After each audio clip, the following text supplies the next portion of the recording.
Did you know that the governor's deer hunting opener is going to take place in the Twin Cities?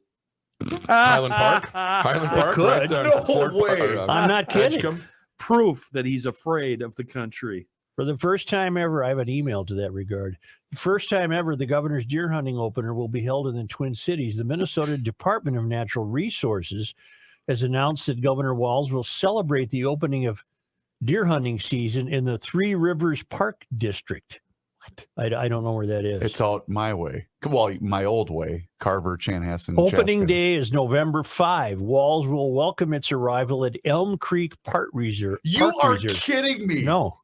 Wow. A 4,900-acre park that stretches across Champlin, Dayton, and Maple Grove. Oh, I'm thinking of something else. What am I thinking of? Minnesota is home to top-notch public lands and fantastic outdoor recreation opportunities across the state, Walz said. I look forward to celebrating the time-honored deer hunting tradition so many Minnesotans look forward to each year. The DNR said about 400,000 Minnesotans hunt deer every year. They hunt deer. Okay. That's good. We wanted to thin out the herd. Where are you going deer hunting, Wyndham? Nope, Maple Grove. God, I hope mine ain't out there with a couple of kids having a picnic. Or I'm going to Target. Jeez Louise. What the hell? What the heck? An email to regarding Walz. Hail the Flashlight King. Hail you. Eh. Come on. You asked the question about why Walz would not debate in the areas closest to the tallest buildings. And I hate to say it, but Reuvers was right. Bingo. Wow. Oh, just don't celebrate, okay? Yeah. You've been wrong enough. We'll see if you're right. Okay.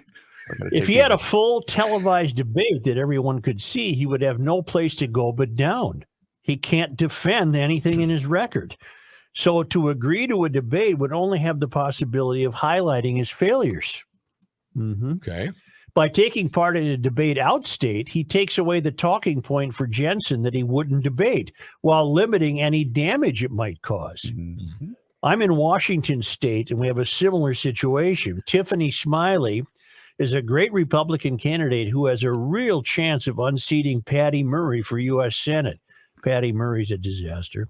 Imagine the potential for a Republican senator out of the liberal bastion of Washington state. Patty Murray is running for her 6th term and has rarely had any competition. The only debate that Patty Murray will agree to is non-televised in Spokane, which is outstate for us. It still has tall buildings, but it's 4 hours from Seattle. Patty has nothing to defend and nothing to run on as accomplishments from 30 years in the Senate, so she has nowhere to go but down in the polls.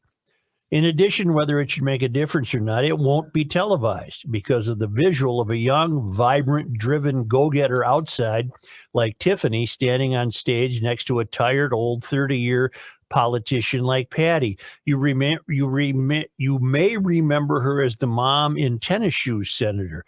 Good luck if you know what I mean. Dan in Buckley, Washington. Okay. So the theory is Walz was agreeable to an outstate debate because A, it said, okay, I'll debate you, and B, it did not alert the preponderance of his voters to his failings because he has nothing to really run on. Look at Reuvers. He's just beaming with no, he's really self-congratulations. That just sounds so familiar, like back. something I heard on the show yesterday. Yeah, well, you were right. Well, but it just makes total sense. His entire campaign is one giant scheme because he knows he has nothing to run on other than abortion. That's the only thing his campaign has focused on. And he knows if he does do a televised debate here locally, he might lose some of the knuckle draggers that are going to support him come election day in the Twin Cities. Look up Fetterman, who's running for office in Pennsylvania. Is this the guy that had the stroke? Yeah. You said his whole campaign is a scheme. I think all of politics has become disastrous. I agree with you. All of it. You have a president now who's completely politicized our oil reserves. John Fetterman, Democrat running for Senate. Against a guy named Dr. Oz, about whom I'm unfamiliar. I never watched his TV show or whatever. Oz, Dr. Oz. I think he's Turkish by birth. I'm not sure. He's an American citizen, obviously. Yes. Give me some Fetterman background. All right. I'm going to go to his. The poor fellow did have a stroke earlier this summer, and he cannot process. He can't put some coherent thoughts together. So, and he's a very likely winner for the Senate race in Pennsylvania because he adheres to all the leftist talking points. John Story. Meet John. I don't think he's ever worked. 20 years ago, John came to Braddock to start a GED program. He became mayor and for 13 years worked to build the once booming steel town back from collapse. Shades of Bernie Sanders. I think the only thing Bernie ever did was being a mayor somewhere in Vermont, Burlington, I think. As lieutenant governor, John transformed the position into He was lieutenant governor? a bully pulpit for criminal justice reform.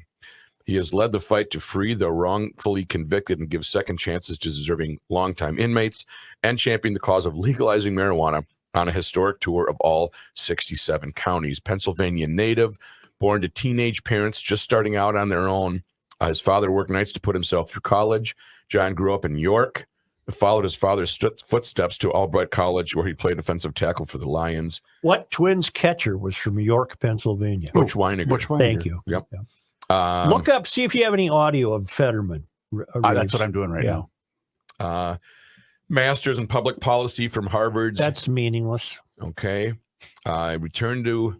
Think of that statement, which is not inaccurate. Yeah. That's meaningless, which Well, is true. Public policy from Harvard. Give me a break. Right. I mean, that's He joined basket AmeriCorps.